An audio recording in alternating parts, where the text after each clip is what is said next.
Hey guys, and welcome back to this channel. In this video, I'll be showing you guys how you can do the new snowball kind of event in Plants vs. Brain Rots. So basically, you are going to talk to the snowman, and you'll get like a backpack here.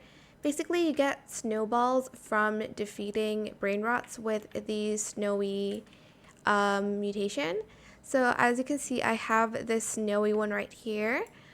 Obviously, you're going to want to get it from the conveyor belt. I'm just showing you guys what it looks like. Snowy. Do I even have it? What did I get before? Let me...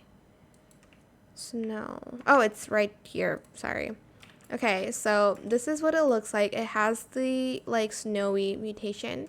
And if you defeat a brain rot that looks like this in the conveyor belt, you'll get snowballs. There is a max of 250 on your backpack though, so you do have to kind of go back and forth. There's a snowball, and you will need 5,000 snowballs to get these prizes.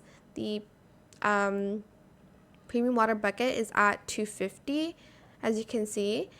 The expansion card pack is at 450 snowballs, and the grand snowman is at 5,000, which is like all of the snowballs needed. So yeah, you have 2 days ish to do this, so I hope it was helpful for you guys. Don't forget to like, comment, share, and also subscribe to this channel if you haven't done that already. Okay, there's more rewards here. And if you found this video helpful, please click the thanks button as well. That is it. Thank you so much for watching. Bye.